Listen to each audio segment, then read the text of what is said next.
Trump ਉਹਨਾਂ ਨੇ ਇੱਕ ਵਾਰੀ ਫੇਰ ਧਮਕੀ ਦਿੱਤੀ ਆ ਜਰੋਮ ਪਾਵਲ ਨੂੰ, ਜਿਹੜਾ ਉਹ ਲਾਉਣ ਦੇ ਲਈ ਵੀ ਮੈਂ ਤੁਹਾਨੂੰ ਫਾਇਰ ਕਰ ਦੇਣਾ ਜੇ ਤੁਸੀਂ ਆਪਣੀ ਟਰਮ ਪੂਰੀ ਹੋਣ ਤੋਂ ਬਾਅਦ ਚ ਵੀ ਨਾ ਜਿਹੜੇ ਹੋ ਗਏ। ਨਵੇਂ ਜਿਹੜੇ ਫੈਡ ਦੇ ਚੇਅਰ ਲਾਉਣ ਜਾ ਰਹੇ ਆ ਜਾਂ ਜਿਨ੍ਹਾਂ ਨੂੰ ਨੋਮੀਨੇਟ ਕੀਤਾ ਹੈ 21 ਤਰੀਕ ਨੂੰ ਉਹਨਾਂ ਦੀ ਜਿਹੜੇ ਕਾਂਗਰਸ ਦੇ ਮੋਹਰੇ ਕਮੇਟੀ ਦੇ ਮੋਹਰੇ ਜਿਹੜਾ ਉਹਨਾਂ ਨੇ ਪੇਸ਼ ਵੀ ਜਿਹੜਾ ਉਹ ਹੋਣਾ ਆ। ਸੋ ਇਹ ਸਾਰੇ ਕਾਸੇ ਦੇ ਵਿੱਚ ਅਜੇ ਵੀ ਜੋ ਮਹਿੰਗਾਈ ਦੇ ਹਾਲਾਤ ਨੇ, ਜੋ ਇਨਫਲੇਸ਼ਨ ਦੇ ਹਾਲਾਤ ਨੇ, ਜੋ ਇਕਨੋਮੀ ਦੇ ਹਾਲਾਤ ਬਣੇ ਪਏ ਆ, ਟਰੰਪ ਹੁਣੇ ਅਜੇ ਵੀ ਉਸੇ ਗੱਲ ਦੇ ਉੱਤੇ ਹੈਗੇ ਨੇ ਵੀ ਇੰਟਰਸਟ ਰੇਟ ਹੋਰ ਜ਼ਿਆਦਾ ਜਿਹੜੇ ਉਹ ਕੱਟ ਕਰ ਦੇਣੇ ਚਾਹੀਦੇ। ਇਸ ਪੂਰੇ ਸਿਨਾਰੀਓ ਦੇ ਵਿੱਚ ਇੰਟਰਸਟ ਰੇਟ ਕੱਟ ਕਰਨ ਨੂੰ ਕਿੱਦਾਂ ਜਿਹੜਾ ਉਹ ਦੇਖਿਆ ਜਾਵੇ, ਕੀ ਵਾਕਿਆ ਹੀ ਇਕਨੋਮੀ ਦੇ ਲਈ ਇਹ ਚੰਗੀ ਚੀਜ਼ ਹੋਊਗੀ ਜੇ ਇਸ ਟਾਈਮ ਇੰਟਰਸਟ ਰੇਟ ਕੱਟ ਕੀਤੇ ਜਾਂਦੇ? ਪ੍ਰੈਜ਼ੀਡੈਂਟ ਟਰੰਪ ਨੇ ਉਹਨਾਂ ਦਾ ਇਹ ਕਿਹਾ ਕਿ ਹਾਂਜੀ ਅਸੀਂ ਧੱਕੇ ਨਾਲ ਇੰਟਰਸਟ ਰੇਟ ਘਟਾ ਦਈਏ, ਔਰ ਅਨਫੋਰਚੂਨੇਟਲੀ ਇਹ ਇਟਸ ਪਿਓਰ ਮੈਥਮੈਟਿਕ ਹੈ ਜਿਹੜਾ ਵੀ ਆ ਇਕਨੋਮੀ ਹੈ, ਇਹਦੇ ਚ ਕੋਈ ਇਹ ਸਾਇੰਸ ਹੈ, ਆਰਟ ਨਹੀਂ ਹੈਗੀ ਕਿ ਤੁਸੀਂ ਆਪਣੀ ਮਰਜ਼ੀ ਨਾਲ ਜੋ ਮਰਜ਼ੀ ਕਰ ਦਿਓ ਤੇ ਉਹਦੇ ਰੀਪਰਕਸ਼ਨਸ ਨਹੀਂ ਹੋਣ। ਪਰ ਐਜ਼ ਅ ਪੋਲੀਟੀਸ਼ੀਅਨ ਉਹਨਾਂ ਨੂੰ ਇਹ ਹੈ ਕਿ ਆਪਣਾ ਬੈਸਟ ਇਹ ਹੈ ਕਿ ਇਹਨਾਂ ਨੇ ਦੇਖਣਾ ਕਿ ਮੇਰੇ ਵਾਸਤੇ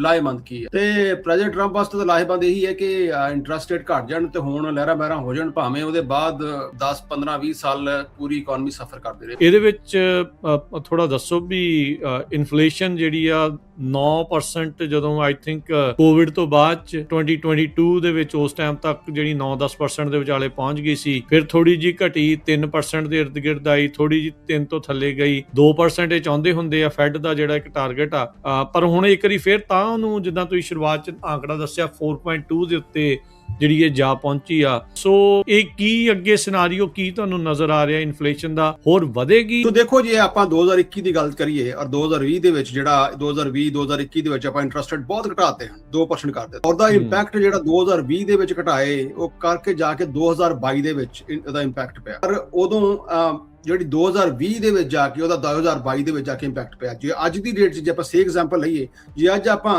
2026 ਦੇ ਵਿੱਚ ਜਾ ਕੇ ਆਪਾਂ ਇੰਟਰਸਟ ਰੇਟ ਘਟਾ ਦਿੰਦੇ ਆ ਤਾਂ 2028 ਦੇ ਵਿੱਚ ਜਾ ਕੇ ਇਹਦੇ ਇੰਪੈਕਟ ਨਜ਼ਰ ਆਉਣੇ ਨੇ।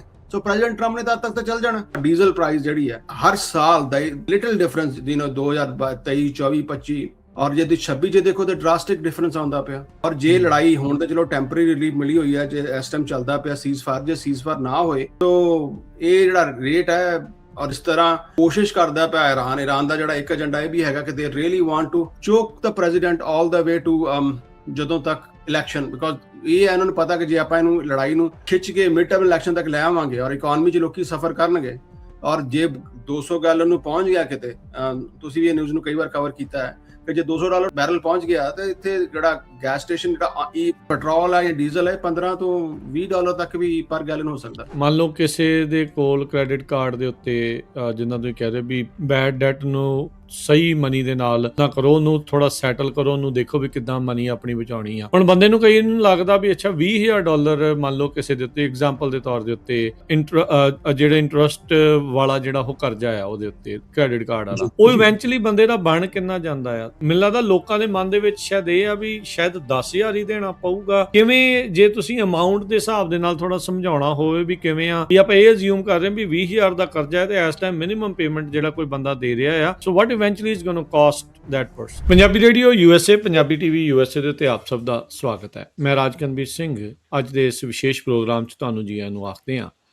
ਸਭ ਨੂੰ ਪਿਆਰ ਭਰੀ ਸਤਿ ਸ਼੍ਰੀ ਅਕਾਲ। ਜੁੜ ਚੁੱਕੇ ਨੇ ਮੇਰੇ ਨਾਲ ਊੜਾ ਡੈਟ ਰਿਲੀਫ ਦੇ ਨਿਰਮਲ ਸਿੰਘ ਮਾਨ ਜੀ। ਨਿਰਮਲ ਮਾਨ ਜੀ ਆਇਆਂ ਨੂੰ ਸਵਾਗਤ ਹੈ। ਸਤਿ ਸ਼੍ਰੀ ਅਕਾਲ ਜੀ, ਸਵਾਗਤ ਹੈ। ਸਤਿ ਸ਼੍ਰੀ ਅਕਾਲ Rajkaran, thank you very much, thanks for having me. ਸਾਕੀ ਬਾਕੀ ਸਾਰੇ ਵੇਖਣ ਸੁਣਨ ਵਾਲਿਆਂ ਨੂੰ ਮੇਰੀ ਬਹੁਤ ਪਿਆਰ ਭਰੀ ਸਤਿ ਸ਼੍ਰੀ ਅਕਾਲ। ਮਨੀ ਟਾਕ ਜਿਹੜੀ ਆ ਉਹ ਗੱਲਬਾਤ ਕਰਦੇ ਹਾਂ, ਇਕਨੋਮੀ ਦੀ ਟਾਕ ਜਿਹੜੀ ਉਹ ਆਪਾਂ ਕਰਦੇ ਹਾਂ, ਗੱਲਬਾਤ ਕਰਦੇ ਹਾਂ ਕੀ ਕੁਛ ਜਿਹੜਾ ਉਹ ਚੱਲ ਰਿਹਾ ਹੈ। ਉਸ ਦੇ ਨਾਲ ਜੋ ਹਾਲਾਤ ਅਰਥਚਾਰੇ ਦੇ ਬਣੇ ਪਏ ਆ ਉਸ ਦਾ ਕੀ ਅਸਰ ਆ ਤੁਹਾਡੇ ਕਰਜ਼ੇ ਦੇ ਉੱਤੇ, ਉਸ ਤੋਂ ਬਚਣ ਦੇ ਤੁਹਾਡੇ ਕੀ ਉਪਾਅ ਨੇ, ਉਹਦੇ ਬਾਰੇ ਆਪਾਂ ਇਸ ਪ੍ਰੋਗਰਾਮ 'ਚ ਗੱਲਬਾਤ ਕਰਦੇ ਹਾਂ। ਨਿਰਮਲ ਮਾਨ ਜੀ, ਸ਼ੁਰੂਆਤ ਕਰਦੇ ਹਾਂ ਅੱਜ ਦੀ ਇਸ ਗੱਲਬਾਤ 'ਚੋਂ। ਟਰੰਪ ਉਹਨਾਂ ਨੇ ਇੱਕ ਵਾਰੀ ਫੇਰ ਧਮਕੀ ਦਿੱਤੀ ਆ ਜਰੋਮ ਪਾਵਲ ਨੂੰ, ਜਿਹੜਾ ਉਹ ਲਾਉਣ ਦੇ ਲਈ ਵੀ ਮੈਂ ਤੁਹਾਨੂੰ ਫਾਇਰ ਕਰ ਦੇਣਾ ਜੇ ਤੁਸੀਂ ਆਪਣੀ ਟਰਮ ਪੂਰੀ ਹੋਣ ਤੋਂ ਬਾਅਦ 'ਚ ਵੀ ਨਾ ਜਿਹੜੇ ਹੋ ਗਏ। ਨਵੇਂ ਜਿਹੜੇ ਫੈਡ ਦੇ ਚੇਅਰ ਲਾਉਣ ਜਾ ਰਹੇ ਆ ਜਾਂ ਜਿਨ੍ਹਾਂ ਨੂੰ ਨੋਮੀਨੇਟ ਕੀਤਾ ਹੈ 21 ਤਰੀਕ ਨੂੰ ਉਹਨਾਂ ਦੀ ਜਿਹੜੇ ਕਾਂਗਰਸ ਦੇ ਮੋਹਰੇ ਕਮੇਟੀ ਦੇ ਮੋਹਰੇ ਜਿਹੜਾ ਉਹਨਾਂ ਨੇ ਪੇਸ਼ ਵੀ ਜਿਹੜਾ ਉਹ ਹੋਣਾ ਆ। ਸੋ ਇਹ ਸਾਰੇ ਕਾਸੇ ਦੇ ਵਿੱਚ ਅਜੇ ਵੀ ਜੋ ਮਹਿੰਗਾਈ ਦੇ ਹਾਲਾਤ ਨੇ, ਜੋ ਇਨਫਲੇਸ਼ਨ ਦੇ ਹਾਲਾਤ ਨੇ, ਜੋ ਇਕਨੋਮੀ ਦੇ ਹਾਲਾਤ ਬਣੇ ਪਏ ਆ, ਟਰੰਪ ਹੁਣੇ ਅਜੇ ਵੀ ਉਸੇ ਗੱਲ ਦੇ ਉੱਤੇ ਹੈਗੇ ਨੇ ਵੀ ਇੰਟਰਸਟ ਰੇਟਸ ਹੋਰ ਜ਼ਿਆਦਾ ਜਿਹੜੇ ਉਹ ਕੱਟ ਕਰ ਦੇਣੇ ਚਾਹੀਦੇ ਆ। ਕਹਿੰਦੇ ਵੀ ਮੈਂ 1.5 ਸਾਲ ਹੋ ਗਿਆ ਰੌਲਾ ਪਾਉਂਦਿਆਂ ਨੂੰ ਪਾਵਲ ਨੂੰ ਵੀ ਇੰਟਰਸਟ ਰੇਟ ਕੱਟ ਕਰੋ, ਇਹ ਸੁਣਦੇ ਨਹੀਂ। ਤੇ ਹੁਣ ਫਿਰ ਦੁਬਾਰਾ ਧਮਕੀ ਦਿੱਤੀ ਹੈ ਤੇ ਫਿਰ ਉਹੀ ਇੰਟਰਸਟ ਰੇਟ ਘਟਾਉਣ ਵਾਲੀ ਗੱਲ ਜਿਹੜੀ ਉਹ ਕਹਿ ਰਹੇ ਆ। ਇਸ ਪੂਰੇ ਸਿਨਾਰੀਓ ਦੇ ਵਿੱਚ ਇੰਟਰਸਟ ਰੇਟ ਕੱਟ ਕਰਨ ਨੂੰ ਕਿੱਦਾਂ ਜਿਹੜਾ ਉਹ ਦੇਖਿਆ ਜਾਵੇ? ਕੀ ਵਾਕਿਆ ਹੀ ਇਕਨੋਮੀ ਦੇ ਲਈ ਇਹ ਚੰਗੀ ਚੀਜ਼ ਹੋਊਗੀ ਜੇ ਇਸ ਟਾਈਮ ਇੰਟਰਸਟ ਰੇਟ ਕੱਟ ਕੀਤੇ ਜਾਂਦੇ ਆ? ਦੇਖੋ ਰਾਜਕਰਨ, ਆਪਾਂ ਇਹਦੇ ਬਾਰੇ ਪਹਿਲਾਂ ਵੀ ਗੱਲ ਕੀਤੀ ਸੀ। ਤੁਸੀਂ ਤੁਹਾਨੂੰ ਸ਼ਾਇਦ ਯਾਦ ਹੋਵੇਗਾ ਕਿ ਮੈਂ ਨਾ ਕਈ ਵਾਰ ਇੰਟਰਸਟ ਰੇਟ ਜਦੋਂ ਵੀ ਐਕਸਪੈਕਟਡ ਹੁੰਦੇ ਘੱਟ ਕਰਨ ਦੇ ਤੇ ਆਪਾਂ ਇਹਦੇ ਉੱਤੇ ਚਰਚਾ ਕੀਤੀ। ਔਰ ਆਈ ਥਿੰਕ ਕਿ ਜਿਹੜੀਆਂ ਪ੍ਰੈਜ਼ੀਡੈਂਟ ਟਰੰਪ ਨੇ ਉਹਨਾਂ ਦਾ ਇਹ ਕਿਆਫਾ ਕਿ ਹਾਂਜੀ ਅਸੀਂ ਧੱਕੇ ਨਾਲ ਇੰਟਰਸਟ ਰੇਟ ਘਟਾ ਦਈਏ। ਔਰ ਅਨਫੋਰਚੂਨੇਟਲੀ ਇਟਸ ਪਿਓਰ ਮੈਥਮੈਟਿਕ ਹੈ ਜਿਹੜਾ ਵੀ ਆ ਇਕਨੋਮੀ ਹੈ। ਇਹਦੇ ਚ ਕੋਈ ਇਹ ਨਹੀਂ ਆਰਟ ਜਾਂ ਸਾਇੰਸ, ਇਹ ਸਾਇੰਸ ਹੈ, ਆਰਟ ਨਹੀਂ ਹੈਗੀ ਕਿ ਤੁਸੀਂ ਆਪਣੀ ਮਰਜ਼ੀ ਨਾਲ ਜੋ ਮਰਜ਼ੀ ਕਰ ਦੋ ਤੇ ਉਹਦੇ ਰੀਪਰਕਸ਼ਨਸ ਨਹੀਂ ਹੋਣਗੇ। ਇਮੋਸ਼ਨ ਨਹੀਂ ਇਹਦੇ ਵਿੱਚ ਜੁੜਿਆ ਇਦਾਂ। ਹਾਂਜੀ ਜੀ, ਗੋ ਹੈਡ। ਮੈਂ ਕਿਹਾ ਵੀ ਇਮੋਸ਼ਨਲ ਹੋ ਕੇ ਨਹੀਂ ਇਹ ਗੱਲ ਕਰਨ ਵਾਲੀ, ਇਹ ਨੰਬਰਸ ਦਾ ਖੇਡ ਆ। ਪਰ ਐਜ਼ ਅ ਪੋਲੀਟੀਸ਼ੀਅਨ ਉਹਨਾਂ ਨੂੰ ਇਹ ਹੈ ਕਿ ਆਪਣਾ ਬੈਸਟ ਇਹ ਹੈ ਕਿ ਇਹਨਾਂ ਨੇ ਦੇਖਣਾ ਕਿ ਮੇਰੇ ਵਾਸਤੇ ਲਾਹੇਮੰਦ ਕੀ ਹੈ। ਤੇ ਪ੍ਰੈਜ਼ੀਡੈਂਟ ਟਰੰਪ ਵਾਸਤੇ ਤਾਂ ਲਾਹੇਮੰਦ ਇਹੀ ਹੈ ਕਿ ਇੰਟਰਸਟ ਰੇਟ ਘਟ ਜਾਣ ਤੇ ਹੁਣ ਲਹਿਰਾਂ ਬਹਿਰਾਂ ਹੋ ਜਾਣ, ਭਾਵੇਂ ਉਹਦੇ ਬਾਅਦ 10 15 20 ਸਾਲ ਪੂਰੀ ਇਕਨੋਮੀ ਸਫਰ ਕਰਦੇ ਰਹੇ। ਪਰ ਜੇ ਆਪਾਂ ਹੁਣ ਗੱਲ ਕਰੀਏ ਐਗਜ਼ੈਕਟਲੀ ਰਾਈਟ ਨਾਓ, ਕਿਉਂਕਿ ਜਿਹੜੀ ਆਉਣ ਵਾਲਾ ਜਿਹੜਾ ਹੁਣ ਇਸ ਟਾਈਮ ਜਿਹੜੀ ਪ੍ਰੋਜੈਕਟਡ ਇਨਫਲੇਸ਼ਨ ਹੈ ਉਹ 4.2 ਦੇ ਕੋਲ ਜਿਹੜੀ ਜਾਂਦੀ ਪਈ ਹੈ। ਈਵਨ ਰਾਈਟ ਨਾਓ ਜੇ ਆਪਾਂ ਪਿਛਲੇ ਸਾਲ ਨਾਲ ਗੱਲ ਕਰੀਏ ਤੇ ਇਸ ਟਾਈਮ ਇਨਫਲੇਸ਼ਨ ਜਿਹੜੀ ਆਲਮੋਸਟ 1% ਤੋਂ ਜ਼ਿਆਦਾ ਵੱਧ ਚੁੱਕੀ ਹੈ। ਸੋ ਇੱਕ ਚੀਜ਼ ਹੁੰਦੀ ਹੈ ਕੰਜ਼ਿਊਮਰ ਸੈਂਟੀਮੈਂਟ, ਜਿਹੜਾ ਕੰਜ਼ਿਊਮਰ ਸੈਂਟੀਮੈਂਟ ਹੈ, ਲੋਕਾਂ ਦਾ ਜਿਹੜਾ ਭਰੋਸਾ ਹੈ ਸਿਸਟਮ ਦੇ ਵਿੱਚ, ਉਹ ਕਿੰਨਾ ਹੈ। ਸੋ ਉਹ ਜਿਹੜਾ ਕੰਜ਼ਿਊਮਰ ਸੈਂਟੀਮੈਂਟ ਹੈ 52.9 ਵਿਚ is lowest in last 48 years. ਪਿਛਲੇ 48 ਸਾਲਾਂ ਦੇ ਵਿੱਚ ਲੋਕੀ ਮੈਕਸਿਮਮ ਡਰੇ ਹੋਏ ਨੇ ਇਸ ਟਾਈਮ ਕਿ ਕੀ ਬਣਨਾ ਆਉਣ ਵਾਲੇ ਟਾਈਮ ਦੇ ਵਿੱਚ। ਬਿਕੋਜ਼ ਚੀਜ਼ ਸਿਰਫ ਇਨਫਲੇਸ਼ਨ ਦੀ ਗੱਲ ਨਹੀਂ ਆਪਾਂ ਕਰਦੇ, ਆਪਾਂ ਬਾਕੀ ਓਵਰਆਲ ਜਿਹੜੀ ਵਾਰ ਸਿਚੁਏਸ਼ਨ ਬਣੀ ਹੋਈ ਹੈ, ਇਕਨੋਮੀ, ਰਿਸੈਸ਼ਨ, ਜੌਬ ਮਾਰਕੀਟ, ਇਹ ਸਾਰਿਆਂ ਨੂੰ ਜੇ ਆਪਾਂ ਮੱਦੇ ਨਜ਼ਰ ਰੱਖੀਏ ਤੇ ਆਈ ਡੋਂਟ ਥਿੰਕ ਕਿ ਇਸ ਸਾਲ ਜੇ ਵਾਰ ਹੁਣ ਵੀ ਬੰਦ ਹੋ ਜਾਂਦੀ ਹੈ ਤੇ still until December I don't think it makes sense। ਔਰ ਇਹੀ ਫੈਡ ਨੇ ਇਹੀ ਕਿਹਾ ਕਿ ਅਸੀਂ ਦਸੰਬਰ ਤੱਕ ਰੇਟ ਕੱਟ ਨਹੀਂ ਕਰ ਸਕਦੇ ਕਿਉਂਕਿ ਮਾਰਕੀਟ ਉਹਨੂੰ ਸਸਟੇਨ ਨਹੀਂ ਕਰੇਗੀ। ਔਰ ਕਹਿਣ ਦਾ ਭਾਵ ਜੇ ਜ਼ਬਰਦਸਤੀ ਘਟਾ ਦਿੱਤੇ ਜਾਣ, ਆਪਣਾ ਬੰਦਾ ਲੈ ਕੇ ਘਟਾ ਦੇਣ, ਸੋ ਟੈਂਪਰੇਰੀ ਰਿਲੀਫ ਮਿਲ ਜਾਏਗੀ, ਲੋਕਾਂ ਨੂੰ ਚੰਗਾ ਲੱਗੇਗਾ। ਪਰ ਇਨ ਲੌਂਗ ਰਨ ਜਿਹੜੀ ਇਨਫਲੇਸ਼ਨ ਜਿਹੜੀ ਹੈ 10 15 20% ਵੱਧ ਸਕਦੀ ਹੈ, ਜਿਹਦੇ ਬਾਅਦ ਜਿਹੜੇ ਰੇਟਸ ਨੇ ਉਹਨੂੰ ਕਾਊਂਟਰ ਕਰਨ ਵਾਸਤੇ ਰੇਟ ਜਦੋਂ ਲਾਸਟ ਟਾਈਮ ਇਹਦਾ ਹੋਇਆ ਸੀ ਅਰਲੀ 80s ਲੇਟ 70s ਦੇ ਵਿੱਚ, ਉਦੋਂ ਫਿਰ 20% ਲੋਕਾਂ ਨੇ ਇੰਟਰਸਟ ਰੇਟ ਪੇ ਕੀਤੇ ਹਨ, ਤਾਂ ਜਾ ਕੇ ਕਿਤੇ ਮਾਰਕੀਟ 7-8 ਸਾਲਾਂ ਚ ਕੰਟਰੋਲ ਚ ਆਈ ਸੀ। So at this point it doesn't make sense. ਇਹ ਕਿਹੜੇ ਸਾਲ ਦੀਆਂ ਗੱਲਾਂ ਹੈ? ਲਾਈਕ ਜਿਹੜਾ ਲੇਟੈਸਟ ਰਿਸੈਸ਼ਨ ਸੀ ਉਦੋਂ ਜਾਂ ਉਸ ਤੋਂ ਪਿਛਲਾ ਰਿਸੈਸ਼ਨ ਜਿਹੜਾ? ਇਹ ਗੱਲ ਹੈਗੀ ਹੈ ਰਾਜਕਰਨ ਜਿਹੜੀ ਮੈਂ ਤੁਹਾਨੂੰ ਕਰ ਰਿਹਾ, ਇਹ ਗੱਲ ਹੈਗੀ ਹੈ 19 ਜਦੋਂ ਰਿਚਰਡ ਨਿਕਸਨ ਆਇਆ ਸੀ। ਰਿਚਰਡ ਨਿਕਸਨ ਨੇ ਜਿਹੜਾ ਆਪਣਾ, ਕਿਉਂਕਿ ਤੁਹਾਨੂੰ ਪਤਾ ਉਹਦਾ ਵਾਟਰਗੇਟ ਸਕੈਂਡਲ ਹੋਇਆ ਸੀ, ਯੂਜ਼ਡ ਟੂ ਰਿਕਾਰਡ ਐਵਰੀਵਨ, ਔਰ ਆਪਣਾ ਜਿਹੜਾ ਉਹਨਾਂ ਦਾ, ਮੈਨੂੰ ਉਹਦਾ ਨਾਂ ਨਹੀਂ ਯਾਦ ਆ ਰਿਹਾ, ਬਟ ਉਹਨਾਂ ਦਾ ਜਿਹੜਾ ਸੈਕਟਰੀ ਸੀ ਆਪਣਾ ਟ੍ਰੈਜਰੀ ਦਾ, ਉਹਨੂੰ ਧੱਕੇ ਦਾ ਉਹਦੀ ਰਿਕਾਰਡਿੰਗ ਕੀਤੀ ਹੈ, ਨਹੀਂ ਬਲੈਕਮੇਲ ਹਿਮ, ਔਰ ਬਾਅਦ ਚ ਘਟਾਈ। ਤੇ ਜੇ ਤੁਸੀਂ ਗੱਲ ਕਰੋ ਉਹਦੇ ਨਿਕਸਨ ਦੇ ਜਾਣ ਦੇ ਬਾਅਦ ਜਿਮੀ ਕਾਰਟਰ ਆਇਆ, ਜਿਮੀ ਕਾਰਟਰ ਦੇ ਬਾਅਦ ਫਿਰ ਰੀਗਨ ਆਇਆ, ਤੇ ਜਿਮੀ ਕਾਰਟਰ ਦੇ ਟਾਈਮ ਤਕਰੀਬਨ ਜਿਹੜਾ ਇੰਟਰਸਟ ਰੇਟ ਸੀ 16% ਪਹੁੰਚ ਚੁੱਕਿਆ ਸੀ। ਰੀਗਨ ਦੇ ਟਾਈਮ ਦੇ ਵਿੱਚ ਤਕਰੀਬਨ 18 ਤੋਂ 21% ਇੰਟਰਸਟ ਰੇਟ ਪਹੁੰਚ ਚੁੱਕਿਆ ਸੀ। ਔਰ ਉਹ ਇੰਟਰਸਟ ਰੇਟ ਇੰਨਾ ਜ਼ਿਆਦਾ ਤਾਂ ਹੀ ਵਧਿਆ ਸੀ ਕਿਉਂਕਿ ਜਿਹੜਾ ਨਿਕਸਨ ਨੇ ਸੁਪਰਫਿਸ਼ਲੀ ਧੱਕੇ ਨਾਲ ਰੇਟ ਘਟਾਏ ਹਨ ਜਿਹੜੇ, ਔਰ ਉਹ ਰੇਟਸ ਘਟਾਉਣ ਦੇ ਨਾਲ ਜਿਹੜਾ ਓਵਰਆਲ ਇੰਪੈਕਟ ਅਗਲੇ 8 ਤੋਂ 10 ਸਾਲ ਲੋਕਾਂ ਨੂੰ ਟ੍ਰਿਲੀਅਨਸ ਡਾਲਰ ਦਾ ਨੁਕਸਾਨ ਹੋਇਆ ਸੀ ਉਸ ਕਰਕੇ। ਸੋ ਆਈ ਡੋਂਟ ਥਿੰਕ ਕਿ ਉਹ ਚੀਜ਼ ਹਿਸਟਰੀ ਦੁਬਾਰਾ ਰਿਪੀਟ ਕਰਨੀ ਇੱਕ ਇਹ ਲਾਇਬੰਦ ਹੈਗੀ ਹੈ। ਵਿਲੀਅਮ ਸਾਈਮਨ ਜਿਹੜੇ ਟ੍ਰੈਜਰੀ ਸਕੱਤਰ ਜਿਹੜੇ ਸੀਗੇ ਨਿਕਸਨ ਦੇ ਜਿਹੜੇ ਉਹ ਵੇਲੇ ਉਸ ਟਾਈਮ ਦੇ ਉੱਤੇ, ਸੋ ਉਹ ਜਿਹੜੀ ਚੀਜ਼ ਜਿਹੜੀ ਰਹੇਗੀ। ਸੋ ਵਾਕਿਆ ਹੀ ਜਿਹੜਾ ਤੁਸੀਂ ਦੇਖੋ ਵੀ ਕਿੰਨਾ ਜ਼ਿਆਦਾ ਜਿਹੜਾ ਫਰਕ ਪਿਆ। ਸੋ ਇਨਫਲੇਸ਼ਨ ਦਾ ਇੱਕ ਗ੍ਰਾਫ ਆਪਾਂ ਜਿਹੜੇ ਦਰਸ਼ਕਾਂ ਨੂੰ ਸ਼ੋਅ ਕਰ ਰਹੇ ਹਾਂ, ਤੁਸੀਂ ਇਹਦੇ ਵਿੱਚ ਥੋੜਾ ਦੱਸੋ ਵੀ ਇਨਫਲੇਸ਼ਨ ਜਿਹੜੀ ਆ 9% ਜਦੋਂ ਆਈ ਥਿੰਕ ਕੋਵਿਡ ਤੋਂ ਬਾਅਦ ਚ 2022 ਦੇ ਵਿੱਚ ਉਸ ਟਾਈਮ ਤੱਕ ਜਿਹੜੀ 9-10% ਦੇ ਵਿਚਾਲੇ ਪਹੁੰਚ ਗਈ ਸੀ, ਫਿਰ ਥੋੜੀ ਜਿਹੀ ਘਟੀ 3% ਦੇ ਇਰਦ ਗਿਰਦ ਆਈ, ਥੋੜੀ ਜਿਹੀ 3 ਤੋਂ ਥੱਲੇ ਗਈ, 2% ਇਹ ਚਾਹੁੰਦੇ ਹੁੰਦੇ ਆ ਫੈਡ ਦਾ ਜਿਹੜਾ ਇੱਕ ਟਾਰਗੇਟ ਆ, ਪਰ ਹੁਣ ਇੱਕ ਵਾਰੀ ਫਿਰ ਤਾਂ ਉਹਨੂੰ ਜਿੱਦਾਂ ਤੁਸੀਂ ਸ਼ੁਰੂਆਤ ਚ ਆંકੜਾ ਦੱਸਿਆ 4.2 ਦੇ ਉੱਤੇ ਜਿਹੜੀ ਇਹ ਜਾ ਪਹੁੰਚੀ ਆ। ਸੋ ਇਹ ਕੀ ਅੱਗੇ ਸਿਨਾਰੀਓ ਕੀ ਤੁਹਾਨੂੰ ਨਜ਼ਰ ਆ ਰਿਹਾ ਇਨਫਲੇਸ਼ਨ ਦਾ? ਹੋਰ ਵਧੇਗੀ ਹੁਣ, ਕਿਉਂਕਿ ਮਿਡਲ ਈਸਟ ਦਾ ਕੌਨਫਲਿਕਟ ਵੀ ਜਿਹੜਾ ਆ ਚੁੱਕਾ ਆ, ਡੀਜ਼ਲ ਦੀਆਂ ਪ੍ਰਾਈਸਾਂ ਨੇ ਸਾਰਿਆਂ ਦਾ ਹੀ ਜਿਹੜਾ ਹੁਣ ਕਹਿ ਲਓ ਵੀ ਨੱਕ 'ਚ ਧੂੰਆਂ ਕੀਤਾ ਪਿਆ, ਲਗਾਤਾਰ ਸਰਜ ਹੋ ਰਿਹਾ। ਸੋ ਕਿੱਦਾਂ ਨਜ਼ਰ ਆਉਂਦਾ ਹੈ ਤੁਹਾਨੂੰ ਅੱਗੇ? ਜੀ ਜੀ ਬਿਲਕੁਲ। ਸੋ ਜੇ ਤੁਸੀਂ ਦੁਬਾਰਾ ਗ੍ਰਾਫਸ ਜਾਓ ਨਾ, ਜਿਹੜਾ ਉਹ ਪਹਿਲਾ ਗ੍ਰਾਫ ਹੀ ਇਨਫਲੇਸ਼ਨ ਵਾਲਾ, ਜੀ ਕਿਆ ਵਾਲਾ ਐਗਜ਼ੈਕਟਲੀ। ਸੋ ਦੇਖੋ, ਜੇ ਆਪਾਂ 2021 ਦੀ ਗੱਲ ਕਰੀਏ ਔਰ 2020 ਦੇ ਵਿੱਚ ਜਿਹੜਾ 2020 2021 ਦੇ ਵਿੱਚ ਆਪਾਂ ਇੰਟਰਸਟ ਰੇਟ ਬਹੁਤ ਘਟਾਤੇ ਹਨ, 2% ਕਰ ਦਿੱਤੇ, ਔਰ ਦਾ ਇੰਪੈਕਟ ਜਿਹੜਾ 2020 ਦੇ ਵਿੱਚ ਘਟਾਏ ਉਹ ਕਰਕੇ ਜਾ ਕੇ 2022 ਦੇ ਵਿੱਚ ਇਹਦਾ ਇੰਪੈਕਟ ਪਿਆ। ਔਰ ਪ੍ਰੈਜ਼ੀਡੈਂਟ ਬਾਈਡਨ ਜਿਹੜੇ ਉਸ ਟਾਈਮ ਦੇ ਵਿੱਚ ਫੋਰਸ ਉਹਨਾਂ ਨੂੰ ਬਣਦਾ ਕ੍ਰੈਡਿਟ ਨਹੀਂ ਮਿਲਿਆ, ਕਿਉਂਕਿ I think he wasn't vocal about it, ਕਿ ਉਹ ਇੱਕ ਐਸੇ ਵਾਹਿਦ ਪ੍ਰੈਜ਼ੀਡੈਂਟ ਹੋਏ ਹੈ ਪੂਰੇ ਅਮਰੀਕਾ ਦੇ ਵਿੱਚ ਕਿ ਜਿਨ੍ਹਾਂ ਨੇ ਆਪਣੀ ਇਕਨੋਮੀ ਨੂੰ, ਇਨਫਲੇਸ਼ਨ ਨੂੰ, ਜਨਰਲੀ ਕੀ ਹੁੰਦਾ ਕਿ ਜਿੰਨੀ ਵਾਰ ਇਨਫਲੇਸ਼ਨ ਕੰਟਰੀ ਦੇ ਵਿੱਚ ਵਧੀ ਹੈ, ਜਿਹੜਾ ਇੱਕੋ ਤਰੀਕਾ ਕੰਟਰੋਲ ਹੀ ਕਿ ਉਹਨਾਂ ਨੇ ਇੰਟਰਸਟ ਰੇਟ ਵਧਾ ਦਿੱਤੇ ਬਹੁਤ ਸੁਪਰਫਿਸ਼ਲੀ। ਜਿੰਨੇ ਇੰਟਰਸਟ ਰੇਟ ਵਧਾ ਦਿੰਦੇ ਆ ਉਹਦੇ ਨਾਲ ਜਿਹੜੀ ਕੈਪੀਟਲ ਹੈ ਉਹ ਮਾਰਕੀਟ 'ਚ ਘਟ ਜਾਂਦੀ ਹੈ। ਸੋ ਲੋਕਾਂ ਕੋਲ ਪੈਸੇ ਸਪੈਂਡ ਕਰਨ ਵਾਸਤੇ ਘੱਟ ਹੁੰਦੇ ਨੇ, ਸੋ ਟੈਕਨੀਕਲੀ ਜਿਹੜਾ ਚੀਜ਼ਾਂ ਨੇ ਜਿਹੜੀਆਂ ਫਿਰ ਸਸਤੀਆਂ ਹੋਣ ਲੱਗ ਪੈਂਦੀਆਂ, ਕਿਉਂਕਿ ਉਹਦੀ ਡਿਮਾਂਡ ਘਟ ਜਾਂਦੀ ਹੈ। That's how they always tackled. ਪਰ ਉਦੋਂ ਜਿਹੜੀ 2020 ਦੇ ਵਿੱਚ ਜਾ ਕੇ ਉਹਦਾ 2022 ਦੇ ਵਿੱਚ ਜਾ ਕੇ ਇੰਪੈਕਟ ਪਿਆ। ਜੇ ਅੱਜ ਦੀ ਡੇਟ 'ਚ ਜੇ ਆਪਾਂ ਸੇ ਐਗਜ਼ਾਮਪਲ ਲਈਏ, ਜੇ ਅੱਜ ਆਪਾਂ 2026 ਦੇ ਵਿੱਚ ਜਾ ਕੇ ਆਪਾਂ ਇੰਟਰਸਟ ਰੇਟ ਘਟਾ ਦਿੰਦੇ ਆ ਤਾਂ 2028 ਦੇ ਵਿੱਚ ਜਾ ਕੇ ਇਹਦੇ ਇੰਪੈਕਟ ਨਜ਼ਰ ਆਉਣੇ ਨੇ। ਸੋ ਪ੍ਰੈਜ਼ੀਡੈਂਟ ਟਰੰਪ ਨੇ ਤਦ ਤੱਕ ਤਾਂ ਚੱਲ ਜਾਣਾ, ਔਰ ਅੱਜ ਅਸੀਂ ਟੈਂਪਰੇਰੀ ਰੀਪਾ ਲੈ ਵੀ ਜਾਵਾਂਗੇ, ਔਰ then we should again expect ਕਿ ਕੋਈ ਇੱਕ ਸੂਝਵਾਨ ਪ੍ਰੈਜ਼ੀਡੈਂਟ ਆਏ ਜਾਂ ਚੰਗੀ ਐਡਮਿਨਿਸਟ੍ਰੇਸ਼ਨ ਆਏ ਜਿਹੜਾ ਇਹਨੂੰ ਦੁਬਾਰਾ ਕੰਟਰੋਲ ਕਰ ਸਕੇ। ਸੋ ਮਾਰਕੀਟ ਹੁਣ ਦੇਖੋ ਤੁਸੀਂ ਕਿ ਹੁਣ ਆਉਂਦਿਆਂ ਸਾਰੀ, ਔਰ ਉਦੋਂ ਤੇ ਇੱਕ ਬੜਾ ਵੱਡਾ ਇੰਪੈਕਟ ਸੀ, ਇੱਕ ਬਹੁਤ ਵੱਡੀ ਮਹਾਮਾਰੀ ਜਿਹੜੀ ਸੈਂਚੁਰੀ 'ਚ ਇੱਕ ਵਾਰੀ ਆਈ ਸੀ, ਉਹਦੇ ਕਰਕੇ ਇਨੀ ਇਨਫਲੇਸ਼ਨ ਵਧੀ, ਜਿਹੜੇ ਇੰਟਰਸਟ ਰੇਟ ਘਟਾਏ ਹਨ। ਹੁਣ ਤੇ ਬਿਨਾਂ ਕਿਸੇ ਗੱਲ ਤੋਂ ਹੀ, ਹੁਣ ਦੇयर इज नो, ਜਦੋਂ ਇਕਨੋਮੀ ਤੁਸੀਂ ਲਈ ਹੈ, ਜਦੋਂ ਪ੍ਰੈਜ਼ੀਡੈਂਟ ਟਰੰਪ ਆਏ 2024 ਦੇ ਵਿੱਚ, ਤੇ ਉਹਦੇ ਵਿੱਚ economy was doing great, inflation ਘਟ ਪਈ, ਕਈ ਰਿਸੈਸ਼ਨ ਦੇ ਵਿੱਚ ਇਕਨੋਮੀ ਨਹੀਂ ਹੈਗੀ। ਉਹਦੇ ਬਾਅਦ ਵੀ ਵੇਖ ਲਓ ਕਿ ਹੁਣ ਆਪਾਂ ਆਪਣੀ ਗੱਲ ਹੀ ਕਰ ਲਈ, ਜਿਹੜੀ ਖਾਸ ਕਰ ਭਾਈਚਾਰੇ ਦੀ, ਤੇ ਟਰੱਕਿੰਗ ਇੰਡਸਟਰੀ ਪਿਛਲੇ 3 ਸਾਲ ਤੋਂ ਸਫਰ ਕਰਦੀ ਪਈ ਹੈ।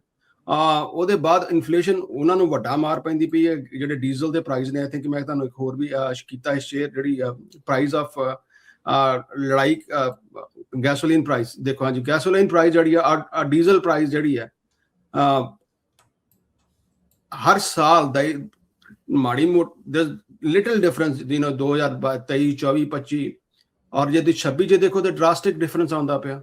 ਔਰ ਜੇ ਲੜਾਈ ਹੁਣ ਤਾਂ ਚਲੋ ਟੈਂਪਰੇਰੀ ਰਿਲੀਫ ਮਿਲੀ ਹੋਈ ਹੈ, ਜੇ ਇਸ ਟਾਈਮ ਚੱਲਦਾ ਪਿਆ ਸੀਜ਼ਫਾਇਰ, ਜੇ ਸੀਜ਼ਫਾਇਰ ਨਾ ਹੋਏ, ਸੋ ਇਹ ਜਿਹੜਾ ਰੇਟ ਹੈ, ਔਰ ਜੇ ਜੋ ਜਿਸ ਤਰ੍ਹਾਂ ਕੋਸ਼ਿਸ਼ ਕਰਦਾ ਪਿਆ ਇਰਾਨ ਦਾ ਜਿਹੜਾ ਇੱਕ ਏਜੰਡਾ ਇਹ ਵੀ ਹੈਗਾ ਕਿ they really want to choke the president all the way to ਜਦੋਂ ਤੱਕ ਇਲੈਕਸ਼ਨ, ਬਿਕੋਜ਼ ਇਹ ਇਹਨਾਂ ਨੂੰ ਪਤਾ ਕਿ ਜੇ ਆਪਾਂ ਇਹਨੂੰ ਲੜਾਈ ਨੂੰ ਖਿੱਚ ਕੇ ਮਿਡ ਟਰਮ ਇਲੈਕਸ਼ਨ ਤੱਕ ਲੈ ਆਵਾਂਗੇ ਔਰ ਇਕਨੋਮੀ 'ਚ ਲੋਕੀ ਸਫਰ ਕਰਨਗੇ, ਔਰ ਜੇ $200 ਨੂੰ ਪਹੁੰਚ ਗਿਆ ਕਿਤੇ, ਤੁਸੀਂ ਵੀ ਇਹ ਨਿਊਜ਼ ਨੂੰ ਕਈ ਵਾਰ ਕਵਰ ਕੀਤਾ ਹੈ ਕਿ ਜੇ $200 ਨੂੰ ਗੈਲਨ ਪਹੁੰਚ ਗਿਆ ਤੇ ਬੈਰਲ ਪਹੁੰਚ ਗਿਆ, ਤੇ ਇੱਥੇ ਜਿਹੜਾ ਗੈਸ ਸਟੇਸ਼ਨ ਜਿਹੜਾ ਪੈਟਰੋਲ ਹੈ ਜਾਂ ਡੀਜ਼ਲ ਹੈ, $15 ਤੋਂ $20 ਤੱਕ ਵੀ ਪਰ ਗੈਲਨ ਹੋ ਸਕਦਾ।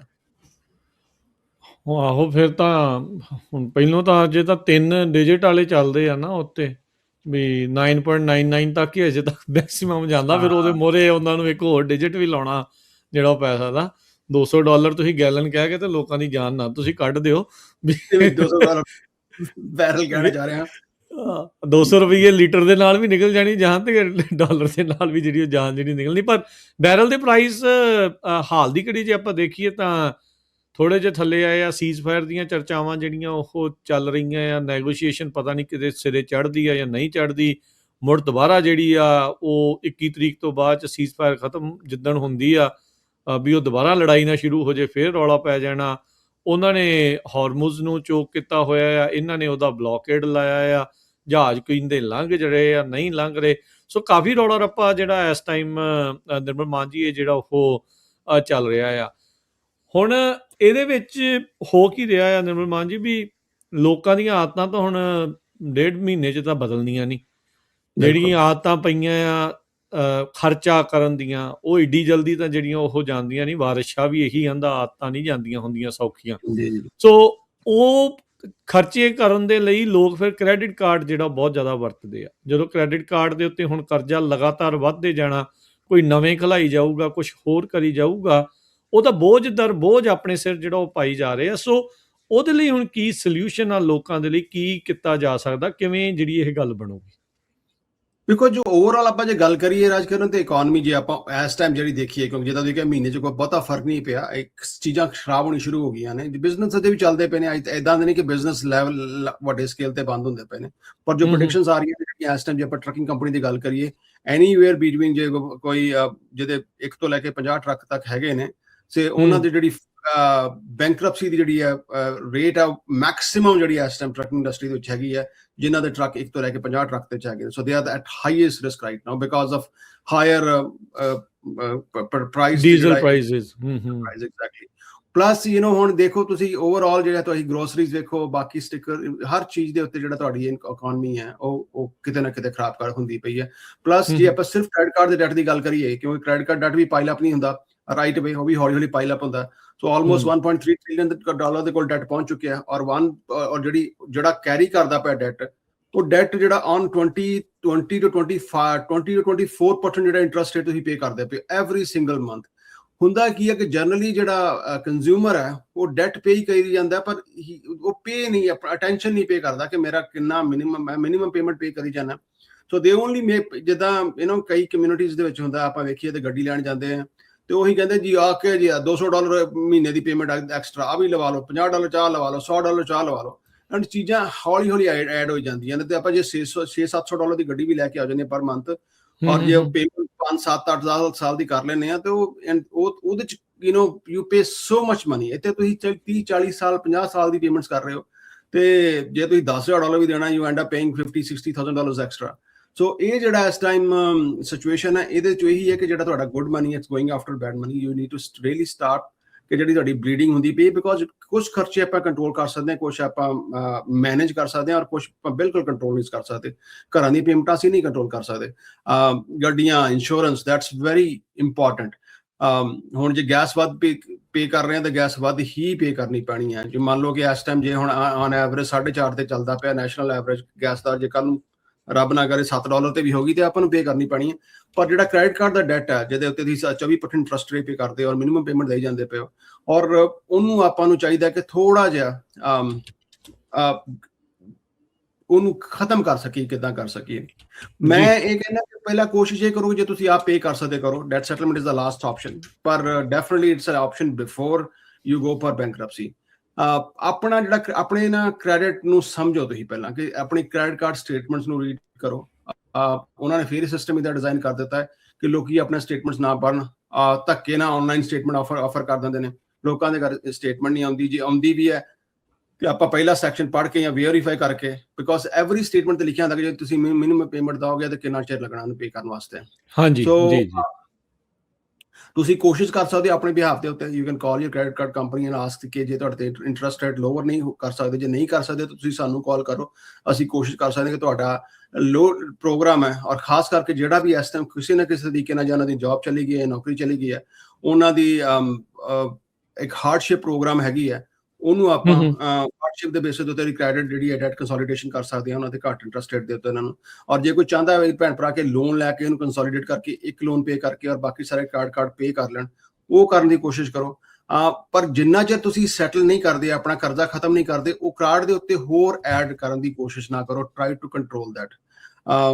ਸੋ ਮੈਂ ਤੇ ਇਹੀ ਕਹਿਣਾ ਕਿ ਜੇ ਤੁਸੀਂ ਆਪਣੇ ਕ੍ਰੈਡਿਟ ਕਾਰਡ ਦੇ ਕਰਜ਼ੇ ਤੋਂ ਨਿਕਲ ਸਕਦੇ ਹੋ, ਇਹ ਤੋਂ ਬਚ ਸਕਦੇ ਹੋ, ਜਿਹੜਾ ਇਸ ਟੇਕਿੰਗ ਅ ਮੇਜਰ ਟੋਲ। ਜੇ ਹੁਣ ਇਸ ਟਾਈਮ ਗੱਲ ਕਰੀ, ਤਕਰੀਬਨ 60% ਜਿਹੜੀ ਪੋਪੂਲੇਸ਼ਨ ਹੈ ਇਸ ਟਾਈਮ ਯੂਐਸ ਦੀ, ਜਿਹਨਾਂ ਤੇ ਕ੍ਰੈਡਿਟ ਕਾਰਡ ਡੈਟ ਹੈਗਾ, ਇਹ ਕ੍ਰੈਡਿਟ ਕਾਰਡ ਦਾ ਹੈਗਾ, ਦੇ ਆਰ ਕੈਰਿੰਗ, ਭਾਵੇਂ ਉਹ ਪੂਰੀ ਪੇਮੈਂਟ ਨਹੀਂ ਕਰ ਪਾ ਰਹੇ, ਓਨਲੀ 40% ਪੋਪੂਲੇਸ਼ਨ ਹੈ ਜਿਹੜੀ ਆਪਣਾ ਜਿੰਨਾ ਪੈਸਾ ਯੂਜ਼ ਕਰਦੀ ਹੈ ਉਨੇ ਪੈਸੇ ਹਰ ਮਹੀਨੇ ਪੇ ਕਰ ਦਿੰਦੀ ਹੈ। Over 52% they are behind on their payments. So ਇੱਕ ਵੱਡਾ ਸੁਨਾਮੀ ਆਈ ਹੋਈ ਹੈ ਇੱਕ ਤਰ੍ਹਾਂ ਦੀ ਫਾਈਨੈਂਸ਼ੀਅਲ। ਹੋਰ ਇੱਕ ਬੜਾ ਵੱਡਾ ਮਸਲਾ, ਮੈਂ ਅੱਗੇ ਵੀ ਇੱਕ ਦੋ ਵਾਰੀ ਗੱਲ ਕੀਤੀ ਹੈ, ਥੋੜਾ ਜਿਹਾ ਮੈਂ ਜ਼ਿਆਦਾ ਇਲੈਬੋਰੇਟ ਕਰਾਂਗਾ, ਕਿ ਐਸਪੀਏ ਦੇ ਲੋਨ ਜਿਹੜੇ ਨੇ ਉਹਨਾਂ ਦੇ ਉੱਤੇ ਬਹੁਤ ਜ਼ਿਆਦਾ ਇਸ ਟਾਈਮ ਆਉਣ ਵਾਲੇ ਟਾਈਮ ਦੇ ਵਿੱਚ ਉਹਦੇ ਉੱਤੇ ਸਕਰੂਟਨੀ ਵੱਧਦੀ ਪਈ ਹੈ ਕਿ ਜਿਹੜੇ, ਔਰ ਐਸਪੀਏ ਦਾ ਲੋਨ ਇਦਾਂ ਦਾ ਹੈ, ਭਾਵੇਂ ਤੁਹਾਨੂੰ ਉਹਨਾਂ ਨੇ ਬਿਲਕੁਲ ਇੰਡੀਪੈਂਡੈਂਟ ਦਿੱਤਾ ਹੋਇਆ ਹੈ, but you are personally liable. ਜੇ ਕੱਲ ਨੂੰ ਤੁਸੀਂ ਬਿਜ਼ਨਸ ਬੰਦ ਵੀ ਕਰ ਦਿੰਦੇ ਹੋ, they don't really care about that business। collection ਜਿਹੜੀ ਕਰਦੇ ਵੀ ਇਹ collection treasury department ਕਰਦਾ ਪਿਆ। so you're directly dealing with government, United States government। so ਜੇ ਤੁਹਾਡੇ ਉਹ ਡੈਟ ਵੀ ਹੈਗਾ ਆਪਣਾ SBA ਲੋਨ ਦਾ ਜਿਹੜਾ ਤੁਸੀਂ ਖਾਸ ਕਰਕੇ ਉਹ ਪੈਂਡੈਮਿਕ ਵਿੱਚ ਲਿਆ ਸੀ ਕੋਵਿਡ ਦੇ ਦੌਰਾਨ ਹਾਂਜੀ ਆਇਆ ਸੀ। ਐਗਜ਼ੈਕਟਲੀ ਉਹਨੂੰ ਵੀ ਸੈਟਲ ਕੀਤਾ ਜਾ ਸਕਦਾ, ਪਰ ਕੋਸ਼ਿਸ਼ ਇਹੀ ਕੀਤੀ ਜਾਏ ਕਿ ਜੋ ਇਕਨੋਮੀ ਦੀ ਸਿਚੁਏਸ਼ਨ ਇਸ ਟਾਈਮ ਉਹ ਬੈਟਰ ਹੁੰਦੇ ਨਜ਼ਰ ਨਹੀਂ ਆਉਂਦੇ ਪਏ, ਔਰ ਜੇ ਅੱਜ ਵੀ ਲੜਾਈ ਹਟ ਜਾਂਦੀ ਹੈ it's still going to take few years ਜੇ ਬਾਕੀ ਚੀਜ਼ਾਂ ਠੀਕ ਰਹਿੰਦੀਆਂ ਨੇ to get back to normal. So don't let the good money go after bad and try to save as much as you can, or especially ਕੋਸ਼ਿਸ਼ ਇਹੀ ਕਰੋ ਕਿ ਆਪਣਾ ਜਿਹੜਾ ਤੁਹਾਡਾ ਕਾਰਡ ਹੈ ਉਹਨਾਂ ਨੂੰ ਮੰਥਲੀ ਯੂਜ਼ ਕਰਕੇ ਮੰਥਲੀ ਪੇ ਕਰ ਲਓ, ਔਰ ਜੇ ਨਹੀਂ ਕਰ ਸਕਦੇ ਤੇ ਆਪਣਾ ਜਿਹੜੀ ਆ ਹਰ ਮਹੀਨੇ ਪੇਮੈਂਟ ਦਿੰਦੇ ਆ ਇਹਨੂੰ ਘਟਾਉਣ ਦੀ ਕੋਸ਼ਿਸ਼ ਕਰੋ। ਐਂਡ ਜਿੱਦਾਂ ਆਪਾਂ ਕੋਸ਼ਿਸ਼ ਕਹਿੰਦੇ ਹੁੰਦੇ ਹਮੇਸ਼ਾ ਕਿ we can save more than 50%, ਜਿਹੜਾ ਅੱਧੇ ਤੋਂ ਵੱਧ ਤੁਹਾਡੇ ਪੈਸੇ ਬਚ ਜਾਂਦੇ ਨੇ, ਔਰ ਬਾਕੀ ਰਹਿੰਦੀਆਂ ਤੁਸੀਂ ਆਸਾਨ ਕਿਸ਼ਤਾਂ ਬਣਾ ਸਕਦੇ ਹੋ, ਔਰ you don't have to pay a single penny ਜਦ ਤੱਕ ਤੁਹਾਡਾ ਕਰਜ਼ਾ ਮਾਫ ਨਹੀਂ ਹੋ ਜਾਂਦਾ, ਚਾਹੇ ਤੁਹਾਡਾ ਰੈਗੂਲਰ ਲੋਨ ਹੈ, ਚਾਹੇ SBA ਦਾ ਲੋਨ ਹੈ, ਕੋਈ ਵੀ ਲੋਨ ਹੈਗਾ, you do not pay anything upfront. ਜੀ ਨੰਬਰ ਦੱਸ ਦਿਓ ਜੀ। ਜੀ ਨੰਬਰ ਹੈ 888 9914 888 9914 ਤੇ ਵੈਬਸਾਈਟ ਹੈਗੀ ਆ pura.org। ਅੱਛਾ, ਹੁਣ ਜਿੱਦਾਂ ਇੱਕ ਉਦਾਹਰਨ ਦੱਸਿਓ ਨਿਰਮਲ ਮਾਨ ਜੀ, ਵੀ ਮੰਨ ਲਓ ਕਿਸੇ ਦੇ ਕੋਲ ਕ੍ਰੈਡਿਟ ਕਾਰਡ ਦੇ ਉੱਤੇ ਜਿੱਦਾਂ ਤੁਸੀਂ ਕਹਿ ਰਹੇ ਵੀ ਬੈਡ ਡੈਟ ਨੂੰ ਸਹੀ ਮਨੀ ਦੇ ਨਾਲ ਨਾ ਕਰੋ, ਉਹਨੂੰ ਥੋੜਾ ਸੈਟਲ ਕਰੋ, ਉਹਨੂੰ ਦੇਖੋ ਵੀ ਕਿੱਦਾਂ ਮਨੀ ਆਪਣੀ ਬਚਾਉਣੀ ਆ। ਹੁਣ ਬੰਦੇ ਨੂੰ ਕਈ ਨੂੰ ਲੱਗਦਾ ਵੀ ਅੱਛਾ $20,000 ਮੰਨ ਲਓ ਕਿਸੇ ਦੇ ਉੱਤੇ ਐਗਜ਼ਾਮਪਲ ਦੇ ਤੌਰ ਦੇ ਉੱਤੇ ਜਿਹੜਾ ਇੰਟਰਸਟ ਵਾਲਾ ਜਿਹੜਾ ਉਹ ਕਰਜ਼ਾ ਆ ਉਹਦੇ ਉੱਤੇ ਕ੍ਰੈਡਿਟ ਕਾਰਡ ਵਾਲਾ, ਉਹ ਇਵੈਂਚੁਅਲੀ ਬੰਦੇ ਦਾ ਬਣ ਕਿੰਨਾ ਜਾਂਦਾ ਆ? ਮੈਨੂੰ ਲੱਗਦਾ ਲੋਕਾਂ ਦੇ ਮਨ ਦੇ ਵਿੱਚ ਸ਼ਾਇਦ ਇਹ ਆ ਵੀ ਸ਼ਾਇਦ 10,000 ਹੀ ਦੇਣਾ ਪਊਗਾ। ਕਿਵੇਂ, ਜੇ ਤੁਸੀਂ ਅਮਾਊਂਟ ਦੇ ਹਿਸਾਬ ਦੇ ਨਾਲ ਥੋੜਾ ਸਮਝਾਉਣਾ ਹੋਵੇ ਵੀ ਕਿਵੇਂ ਆ, ਵੀ ਆਪਾਂ ਇਹ ਅਸਿਊਮ ਕਰ ਰਹੇ ਹਾਂ ਵੀ 20,000 ਦਾ ਕਰਜ਼ਾ ਹੈ ਤੇ ਇਸ ਟਾਈਮ ਮਿਨੀਮਮ ਪੇਮੈਂਟ ਜਿਹੜਾ ਕੋਈ ਬੰਦਾ ਦੇ ਰਿਹਾ ਆ, so what eventually is going to cost that person? ਮੈਂ generally because different situation different ਹੁੰਦਾ ਹੈ, ਪਰ ਮਿਨੀਮਮ ਤੁਸੀਂ 20% ਲੈ ਕੇ ਚੱਲੋ, ਪਰ ਆਪ 20 25 28 27 35 37% ਤੱਕ ਵੀ ਇੰਟਰਸਟਡ ਦੇਖਿਆ ਮੈਂ, ਪਰ ਲੈਟਸ ਸੇ ਕਿ 24% ਤੁਸੀਂ ਇੰਟਰਸਟਡ ਫੜ ਲਓ, ਸੋ 24% ਇਜ਼ ਆਲਮੋਸਟ 2% ਹਰ ਮਹੀਨੇ ਦਾ ਹਰ ਮਹੀਨੇ ਐਡ ਹੁੰਦਾ ਪਿਆ। ਸੋ ਇੰਟਰਸਟ ਜਿਹੜਾ ਹੈ, ਤੁਸੀਂ ਇੰਟਰਸਟ ਦੇ ਉੱਤੇ ਵੀ ਇੰਟਰਸਟ ਲੱਗੀ ਜਾਂਦਾ, ਸੋ ਡਿਪੈਂਡਿੰਗ ਔਨ ਤੁਹਾਡਾ ਇੰਟਰਸਟ ਕਿੰਨਾ ਹੈ, 20 ਹੈ ਕਿ 37 ਹੈ, ਯੂ ਕੈਨ ਪੇ ਐਨੀਵੇਅਰ। ਮੰਨ ਲਓ ਕਿ $10,000 ਹੈ, ਜੇ ਤੁਸੀਂ you may 20% ਦੇ ਉੱਤੇ ਮੈਂ ਲਮਸਮ ਦੇ ਹਿਸਾਬ ਨਾਲ ਮੋਟਾ ਜਿਹਾ in next 30 years sorry 21 ਸਾਲ ਲੱਗਣੇ, 21 ਸਾਲ ਦੇ ਵਿੱਚ ਜੇ ਤੁਹਾਡਾ 10,000 ਦਾ ਕਰਜ਼ਾ, ਤਕਰੀਬਨ ਤੁਸੀਂ $21,000 ਦੇ ਉੱਤੇ ਹੋਰ ਵਿਆਜ ਦੇ ਦੋਗੇ। ਜੇ ਤੁਸੀਂ 10,000 ਦੇਣਾ ਸੀ ਉੱਥੇ 30 ਜਾਂ 31,000 ਤੁਸੀਂ ਪੇ ਕਰੋਗੇ, ਔਰ ਜਿੱਦਾਂ ਇੰਟਰਸਟ ਰੇਟ ਵੱਧਦਾ ਜਾਂਦਾ ਉਹ ਕਿਸੇ ਸਿਨੈਰੀਓ 'ਚ ਇਹ ਹੈ ਕਿ ਤੁਸੀਂ 10,000 ਲੈ ਕੇ ਤੇ 70,000 ਵੀ ਦਿੰਦੇ ਹੋ। ਸੋ ਔਰ ਜਿੱਦਾਂ ਖਾਸ ਕਰਕੇ ਮੈਂ SBA ਦੀ ਲੋਨ ਕੀਤੀ ਹੈ, ਇਦਾਂ ਦੇ ਇਸ਼ੂ ਆ ਰਹੇ ਨੇ, ਤੁਸੀਂ 1-2 ਪੇਮੈਂਟ ਮਿਸ ਕੀਤੀ, ਉਹਨਾਂ ਨੇ 25% ਉਹਦੇ ਉੱਤੇ ਜਿਹੜੀ ਹੈ ਫੀਸ ਲਾਈ ਹੋਈ ਹੈ, ਕਲੈਕਸ਼ਨ ਫੀਸ। ਸੋ ਅੱਜ ਤੁਸੀਂ $1,00,000 ਇਨਰੋਲ ਕੀਤਾ, ਲੂਜ਼ ਕੀਤਾ, ਐਸੀ ਕਿ $1,00,000 ਦੀ ਬੈਲੈਂਸ ਹੀ $2.25 ਉਹਨਾਂ ਦੇ ਉੱਤੇ ਕਲੈਕਸ਼ਨ ਜਿਹੜੀ ਹੈ ਉਹ ਚਾਰजेस ਪੈ ਗਏ। 25,000 ਸਿੱਧਾ ਹੀ ਉੱਤੇ ਫੀਸ ਆ? ਨਹੀਂ, $2.25 ਕਹਿਣ ਦਾ ਭਾਵ ਕਿ 2.25 ਲੱਖ ਸਿੱਧਾ। ਅੱਛਾ, $2.25 ਤੇ ਇੰਟਰਸਟ ਪਲੱਸ ਲੇਟ ਫੀਸ ਇਹ ਉਹ ਪਾ ਕੇ ਉਹਨਾਂ ਨੇ $2.25 ਪਾਤਾ। ਉਹਨਾਂ ਨੇ ਪਿਛਲੇ ਪ੍ਰੋਰੇਟਡ ਜਿਹੜੇ ਉਹ ਅਮਾਉਂਟ ਹਨ ਉਹ ਤੇ ਕੀਤਾ ਹੈ। ਉਹ ਜਿਹੜਾ ਔਰ ਚੱਕਰ ਇਹ ਹੈ ਕਿ ਹੁਣ ਕਈ ਕੋਸ਼ਿਸ਼ ਕਰਦੇ ਜੀ ਅਸੀਂ ਨਹੀਂ, ਆਪਾਂ ਨਹੀਂ ਦੇ ਸਕਦੇ, ਆਪਾਂ ਪੋਸੀਬਲ ਨਹੀਂ ਹੈਗੇ। ਦੇ ਰੀਅਲੀ ਡੋਂਟ ਕੇਅਰ, ਬਿਕੋਜ਼ ਇਹ ਜਿਹੜਾ SBA ਦਾ ਲੋਨ ਹੈ, the way it's written, you are personally liable। ਜਿੰਨਾ ਚਿਰ ਤੁਸੀਂ ਜਿਉਂਦੇ ਹੋ, ਅਨਫੋਰਚੂਨੇਟਲੀ ਜੇ ਕੋਈ ਬਜ਼ੁਰਗ ਹੈ ਉਹ ਰੱਬ ਨਾ ਕਰੇ ਕਿਤੇ ਪੂਰਾ ਵੀ ਹੋ ਜਾਂਦਾ ਹੈ, ਤੇ ਜੋ ਉਹਨਾਂ ਦਾ ਇਨਹੈਰੀਟੈਂਸ ਹੈ, ਜੋ ਉਹਨਾਂ ਦੇ ਘਰ ਦਾ ਹੈ, ਉਹਨਾਂ ਨੇ ਆ ਕੇ ਪਹਿਲਾਂ ਆਪਣਾ ਜਿਹੜੇ ਟ੍ਰੈਜਰੀ ਨੇ ਆਪਣੇ ਆ ਕੇ ਪੈਸੇ ਪਹਿਲਾਂ ਲੈ ਲੈਣੇ ਨੇ। ਤੁਸੀਂ ਬੈਂਕਰਪਸੀ ਜਿਹੜਾ SBA ਦਾ ਲੋਨ ਹੈ, you can not right that up in bankruptcy either. So I think ਕਿ ਚੀਜ਼ਾਂ ਇੰਨੀਆਂ ਟਾਈਟ ਹੋਈਆਂ ਪਈਆਂ ਨੇ, ਆਪਾਂ ਨੂੰ ਅਣਗਹਿਲੀ ਨਾ ਕਰਕੇ ਥੋੜਾ ਜਿਹਾ ਸੁਹਿਰਦਤਾ ਨੂੰ ਆਪਾਂ ਸਿਚੁਏਸ਼ਨ, ਮੈਂ ਤਾਂ ਹੀ ਕਹਿੰਦਾ ਕਿ ਕੋਈ ਜ਼ਰੂਰੀ ਨਹੀਂ ਹੁੰਦਾ ਕਿ ਤੁਸੀਂ ਸਾਨੂੰ ਕਾਲ ਕਰੋ ਤੇ ਤੁਸੀਂ ਇਨਰੋਲ ਕਰਨਾ ਹੀ ਹੈ, ਤੁਸੀਂ ਡੈਟ ਸੈਟਲ ਕਰਨਾ ਹੀ ਕਰਨਾ। ਜਸਟ ਜੇ ਤੁਹਾਨੂੰ ਕੋਈ ਸ਼ੱਕ ਸ਼ੁਬਾ ਵੀ ਹੈਗਾ, ਕੋਈ ਕੁਐਸਚਨ ਹੈ, ਕੋਈ ਕੰਸਰਨ ਹੈ, at least you can clarify that as a knowledgeable consumer, as a more informed educated customer। ਤੁਹਾਨੂੰ ਆਪਣਾ ਜ਼ਿੰਦਗੀ ਦਾ ਜਿਹੜਾ ਵੀ ਡਿਸੀਜਨ ਹੈ, ਚਾਹੇ ਬੈਂਕਰਪਸੀ ਹੈ, ਚਾਹੇ ਤੁਸੀਂ ਪੂਰਾ ਪੇਮੈਂਟ ਪੇ ਕਰਨੀ ਹੈ ਜਾਂ ਕੰਸੋਲੀਡੇਸ਼ਨ ਕਰਨੀ ਹੈ, you can make a smarter and better decision based on how much information you have। ਜੀ, ਸੋ ਕਿਸੇ ਨੂੰ ਵੀ ਕਰਜ਼ੇ ਦੇ ਬਾਬਤ ਕੋਈ ਕੁਐਸਚਨ ਆ, ਸੈਟਲ ਕਰਨਾ ਆ, ਕੀ ਸਲਾਹ ਆ, ਕੀ ਆਪਣੀ ਸਿਚੁਏਸ਼ਨ ਦੱਸ ਕੇ ਤੁਸੀਂ ਇਹਨਾਂ ਦੇ ਨਾਲ ਸਲਾਹ ਜਿਹੜੀ ਉਹ ਤੁਸੀਂ ਕਰ ਸਕਦੇ ਆ, ਤੇ ਊੜਾ ਡੈਟ ਰਿਲੀਫ ਵਾਲਿਆਂ ਦੇ ਨਾਲ ਸੰਪਰਕ ਕਰੋ 8888889914 888 888 9914 ਦੇ ਉੱਤੇ ਤੁਸੀਂ ਕੰਟੈਕਟ ਇਹਨਾਂ ਦੇ ਨਾਲ ਕਰ ਸਕਦੇ ਆ। ਆਪਾਂ ਦਿਖਾ ਰਹੇ ਸੀਗੇ ਵੀ ਜਿਹੜਾ ਇੱਕ ਗ੍ਰਾਫ ਵੀ ਕਿਸ ਤਰੀਕੇ ਨਾਲ 1.3 ਟ੍ਰਿਲੀਅਨ ਡਾਲਰ ਦਾ ਰਿਕਾਰਡ ਤੋੜ ਕ੍ਰੈਡਿਟ ਕਾਰਡ ਦੇ ਉੱਤੇ ਜਿਹੜਾ ਉਹ ਕਰਜ਼ਾ ਚੜਿਆ ਹੋਇਆ ਆ।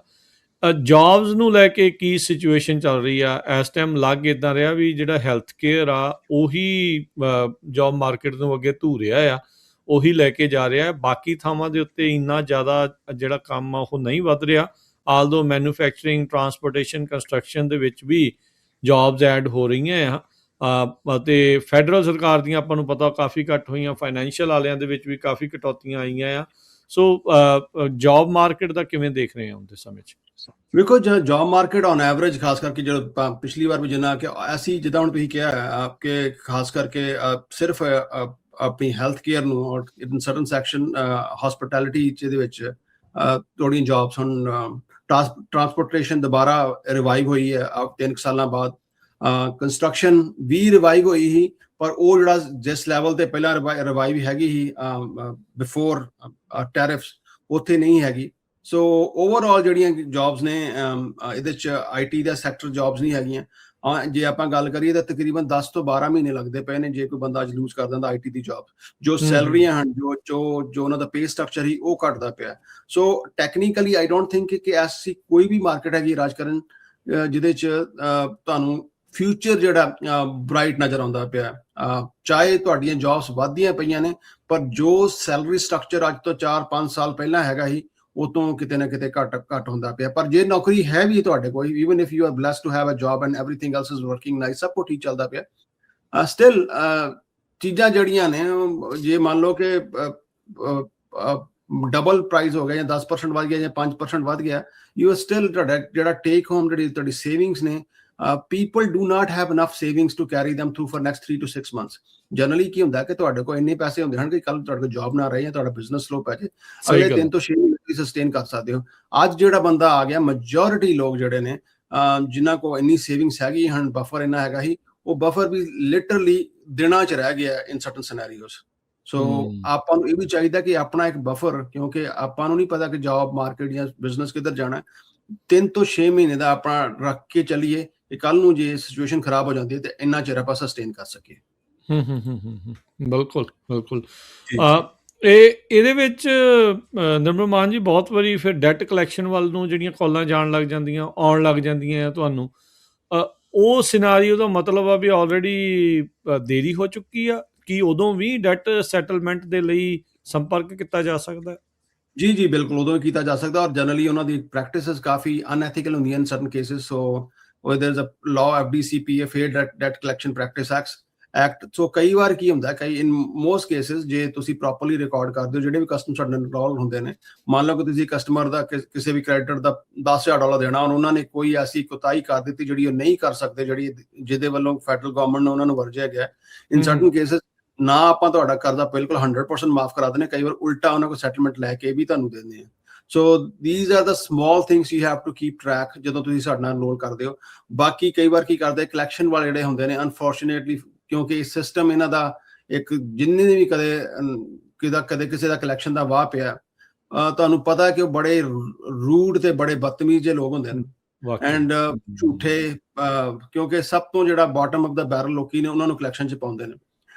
ਇੱਕ ਤਾਂ ਟਾਈਮ ਇਹ ਵੀ ਆਇਆ ਸੀ ਇਨ 2008 ਦੇ ਲਾਗੇ ਜਾ ਕੇ, ਉਹਨਾਂ ਨੇ ਜੇਲ੍ਹਾਂ ਦੇ ਵਿੱਚੋਂ ਇਨਮੇਟਸ ਨੂੰ ਕਲੈਕਸ਼ਨ ਕਰਨ ਵਾਸਤੇ ਸ਼ੁਰੂਆਤ ਕਰ ਲਿਆ। ਐਗਜ਼ੈਕਟਲੀ, ਉਹ ਕਾਲ ਸੈਂਟਰ ਉਹਨਾਂ ਨੇ ਕਲੈਕਸ਼ਨ ਦੇ ਉੱਥੋਂ ਲਾ ਦਿੱਤੇ ਹਨ। ਸੋ ਕਈ ਵਾਰ ਇਹ ਵੀ ਹੋਇਆ, ਬਹੁਤ ਵਾਰ ਇਹ ਹੁੰਦਾ ਕਿ ਸਹੀ ਸਾਡੇ ਕਸਟਮਰਸ ਆਉਂਦੇ ਨੇ, ਕਹਿੰਦੇ ਨੇ ਜੀ ਅਸੀਂ ਤੇ ਉਹਨਾਂ ਨਾਲ ਸੈਟਲਮੈਂਟ ਕਰ ਲਈ, ਉਹਨਾਂ ਨੇ ਕਿਹਾ ਜੀ ਤੁਸੀਂ 10% ਦੇ ਦਿਓ, ਅਸੀਂ 10% ਦੀ ਪੇਮੈਂਟ ਭੇਜ ਦਿੱਤੀ ਸਾਰੀ। ਉਹ ਕਹਿੰਦਾ ਜੀ ਹਾਂ ਜੀ 10% ਦੀ ਪੇਮੈਂਟ ਅਸੀਂ ਤੇ ਕਿਹਾ ਨਹੀਂ, ਅਸੀਂ ਤੇ ਕਿਹਾ ਸੀ ਕਿ ਤੁਹਾਨੂੰ ਤੁਸੀਂ 10% ਨਾਲ ਪੇਮੈਂਟ ਸ਼ੁਰੂ ਕਰ ਲਓ। ਔਰ ਔਰ ਉਹਦੇ ਬਾਅਦ ਕੀ ਕੀਤਾ ਕਿ ਜਿਹੜੀ ਉਹਨਾਂ ਦਾ ਟੋਟਲ ਡੈਟ ਸੀ, ਜਿਹੜਾ ਆਊਟਸਟੈਂਡਿੰਗ ਬੈਲੈਂਸ ਉਹ 'ਚ 10% ਘਟਾ ਦਿੱਤਾ। ਕਈ ਵਾਰ ਕੀ ਹੁੰਦਾ ਕਿ ਤੁਹਾਡੀ ਉਹਨਾਂ ਕੋਲ ਪ੍ਰੋਪਰ ਡਾਕੂਮੈਂਟੇਸ਼ਨ ਨਹੀਂ ਹੁੰਦੀ। ਕਈ ਵਾਰ ਉਹਨਾਂ ਦੀ ਸਟੈਚੂਟਰੀ ਲਿਮਿਟ ਹੁੰਦੀ ਹੈ, ਹਰ ਸਟੇਟ ਦੀ ਵੱਖਰੀ ਹੁੰਦੀ ਹੈ, ਜਿੱਦਾਂ ਕੈਲੀਫੋਰਨੀਆ ਦੀ 4 ਸਾਲ ਹੈ, ਹਰ ਸਟੇਟ ਦੀ ਵੱਖਰੀ ਹੁੰਦੀ ਹੈ। ਉਹ ਸਟੇਟ ਦੇ ਵਿੱਚ ਕਿੰਨਾ ਚਿਰ ਤੱਕ ਡੈਟ ਜਿਹੜਾ ਕਲੈਕਟੇਬਲ ਹੈਗਾ ਜਾਂ ਸੂ ਕਰ ਸਕਦੇ ਨੇ, ਉਹ ਕਸਟਮਰ ਨੂੰ ਇਦਾਂ ਪਰਸਿਊ ਕਰਦੇ ਨੇ ਕਿ ਹਾਂਜੀ ਭਾਜੀ ਤੁਸੀਂ $10 ਹੀ ਭੇਜ ਦਿਓ, ਤੁਸੀਂ $2 ਹੀ ਭੇਜ ਦਿਓ।